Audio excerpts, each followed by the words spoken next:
అది ఎటు స్క్రీన్ మీద చూస్తారు కదా బ్రదర్. అయ్యయ్యో. సార్ ఇప్పటి వరకు మేము మీరు డైరెక్షన్ చేస్తున్నప్పుడు రెడీ బాబు అనడం విన్నాం కానీ స్పీచ్కి ముందు రెడీ అని చెప్పడం వినలేదు. అలా చెప్పి మొదలు కరెక్ట్ కాదులేండి. అది థియేటర్లో చూద్దరు బ్రదర్, బ్రహ్మాండంగా ఎంజాయ్ చేస్తారు. ఏముండదు, కెమెరామెన్ సార్ రెడీ, బాబు రెడీ, బాబు స్టార్ట్ కెమెరా యాక్షన్. ఓకే, ఇది జస్ట్ ఒక థ్యాంక్ యూ బ్రదర్. ముందుగా ఇక్కడికి విచ్చేసిన సోదర సమానమైన నందమూరి అభిమానులందరికీ, అలాగే మీడియా మిత్రులందరికీ, ఈ 3D ఎక్స్పీరియన్స్ని అద్భుతంగా ఎంజాయ్ చేయడానికి వచ్చిన ప్రేక్షకులకి ప్రతి ఒక్కళ్ళకి నా ధన్యవాదాలు తెలియజేస్తున్నానండి. ఇప్పుడు చెప్పాల్సింది, ఇప్పుడు మాట్లాడాల్సింది నేను కాదు. యాక్చువల్లీ మీరు ఒక 3D ఎక్స్పీరియన్స్ చూశారు, ఎలా ఉంది? ఈరోజు మీరు ఏది చూశారో బ్రదర్, రేపు థియేటర్లో, ఓహో మీకు గ్లాసెస్ రాలేదా? అదే, ఇది ఎలా ఉంటుందంటే బ్రదర్, ఇంతమంది దీనిలో లోపలికి వచ్చినప్పుడు లోపలికి ఎవరు వచ్చి ఎవరు మనం తీసుకొని రావాల్సిన పరిస్థితి కొంత, ఎందుకంటే టైం ముహూర్తం ఒకటి పెట్టాం, ఆ ముహూర్తం ప్రకారం మనం రిలీజ్ చేస్తాం. అందుకని చెప్పే ఒక టైం కూడా ఇచ్చాము, ఒక ½ అవర్. బట్ అయినా సరే చిన్న అందలేదు అని అంటే సారీ, ఏం చేయలేము, అది చిన్న ఇది జరిగింది. మీరు చూస్తారు అని అంటే మళ్ళీ మొత్తానికి పిచ్చి ఇప్పుడు వెళ్ళబోయే ముందు ఇంకోసారి నేను వేయిస్తాను.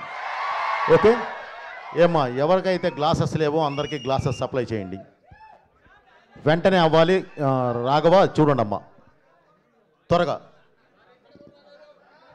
అదే అదే అదే అదే అదే అదే బ్రదర్, నీ దాకా వచ్చి ఇవ్వాలంటే ఇప్పుడు కష్టం కదా, అందుకనే స్టార్టింగ్లో ఉండాలి బ్రదర్. అంటే మీరు సెంటర్లో ఉన్నారు, మీరు అభిమానులు, మీరు కాదంటలేదు నేను, కానీ మీరు చూసుకోవాలి. ఇది ముందు లోపలికి వచ్చేటప్పుడే తీసుకొని వస్తే బాగుండేది, తోసుకొచ్చారు కానీ తీసుకొని రాలా, అది ఇబ్బంది. ఓకే బ్రదర్, ఈరోజు మీరు చూసిన ఈ ఎక్స్పీరియన్స్ అంటే ఇప్పటి వరకు ఎవరు 3D చూడండి కాదు, చూశారు. కానీ మన తెలుగు సినిమా ఒక మంచి ప్లాట్ఫామ్ మీద, అంటే ఒక మామూలుగా మా స్క్రీన్ మీద మన సినిమా చూసి తర్వాత మీరు 3Dలో చూస్తే ఉండే ఆ ఎక్స్పీరియన్స్, బిలీవ్ మీ, అది మీరు చాలా గొప్పగా ఫీల్ అవుతారు. మన సినిమాని ఈ స్థాయికి తీసుకెళ్ళామా అన్నంత గొప్పగా ఫీల్ అవుతారు. ఈ సినిమాని కూడా అలాంటి ప్లాట్ఫామ్ మీదే చేయడం జరిగింది, ఒక అద్భుతమైన దీని మీదే చేయడం జరిగింది. ఓకే బ్రదర్, తప్పకుండా మీరు అందరూ చాలా బాగా ఫీల్ అవుతారు. అలా అవ్వాలన్న ఉద్దేశంతోనే ఎప్పుడు బాలయ్య బాబు అభిమానులు కానివ్వండి, తెలుగు ప్రేక్షకులు కానివ్వండి, మన మీడియా వారు కానివ్వండి, ఒక కొత్తదనాన్ని తీసుకొచ్చి మీ ముందు నుంచో పెడితే దాన్ని తీసుకొచ్చి భుజాల మీద మోస్తారు, తల మీద పెట్టుకొని చూస్తారు. ఆ అద్భుతమైన ఇది ఇందులో ఉంటుందని నన్ను నమ్మండి. ఏదో అడగపోయావమ్మా? నిన్న ముంబై ఎక్స్పీరియన్స్ ఎలా ఉన్నింది? అండ్ అదరగొట్టేశారు హిందీ స్పీచ్, మొదటి ప్రమోషన్ ముంబైతో మొదలు పెట్టారు, అండ్ అక్కడ రెస్పాన్స్ ఎలా ఉన్నింది? ఇప్పుడు నేను ఒకటే చెప్తున్నానండి సినిమా గురించి. ఈ సినిమా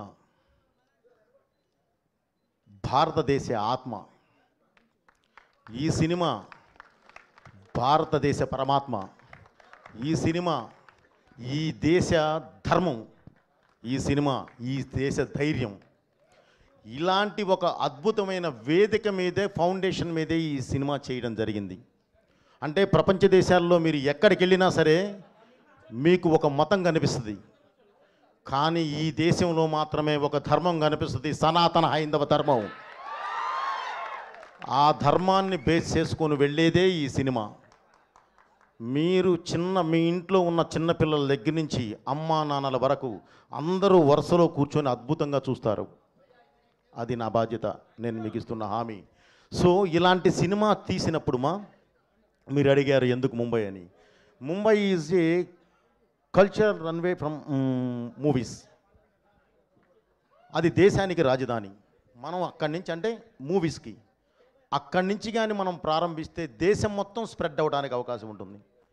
దేశం మొత్తం ఈ సినిమా చూడాలి అన్న కలతోనే ముందు పబ్లిసిటీ స్టార్ట్ చేసి అక్కడికి వెళ్ళి మనం పబ్లిసిటీ స్టార్ట్ చేసాం. అది మెయిన్ ఎయిమ్. నెక్స్ట్ అండ్ ఇంకొక క్వశ్చన్ ఉంది. మా అందరికీ మీరు ఏ డైలాగ్ రాసినా అది గూస్ బంప్స్ క్రియేట్ చేస్తూనే ఉంటుంది ప్రతిసారి మీ కాంబినేషన్. కానీ స్పెషల్గా ఈ అఖండ 2లో మీకు గూస్ బంప్స్ క్రియేట్ చేసిన డైలాగ్ ఏంటి, సీన్ ఏంటి? నీ బిడ్డల్లో ఏ బిడ్డ బాగుంటాడు అంటే ఏం చెప్తాం చెప్పుమా. ఇది రాసింది నేనే, ఇది తీసింది నేనే. సో అది ఎంత ఇది చేసినా సరే దాన్ని ఒక ప్లాట్ఫామ్ ఎక్కించే విధానం ఉంటుంది సెల్యులాయిడ్ మీదకి. దానికి నాకు కావలసిన నా ఆయుధం బాలయ్య గారు, ఆయన ఎటు ఉన్నారు. సో ఇందులో ప్రతిదీ మన కల్చర్కి మన ట్రెడిషన్కి లాకులో ఉంటుందమ్మా. సో అందువల్ల ఏంటంటే ప్రతి డైలాగు బాగుంటుంది ఇందులో. అసలు ఏది ఇది బాగుంటుంది ఇది అది అనడానికి లేదు. కాబట్టి ప్రతిదీ బాగుంటుందమ్మా. Thank you very much. నేను చెప్పా ఆల్రెడీ, ఆయన ఇలాంటి ఆన్సర్లే చెప్తానరా, అడగొద్దు మనం దొరికిపోతామని. అయినా సరే వాళ్ళు వినట్లేదు సార్, ఏం చేయమంటారు? అయ్యయ్యో లేదు. Okay, yes. సో ఇప్పుడు టీం అందరి మాటల్లో మీడియా ద్వారా Q&A సెషన్ జరగబోతుంది. So are you guys ready? Okay, so director గారిని, మా ఇద్దరు ప్రొడ్యూసర్స్ని అండ్ అలానే రాజ్ గారిని వేదిక మీద ఉండవలసిందిగా రిక్వెస్ట్ చేస్తున్నాం. And please everyone to be seated. Ram గారిని, గోపి గారిని అండ్ రాజ్ గారిని please stay back here. And Boyapati Shri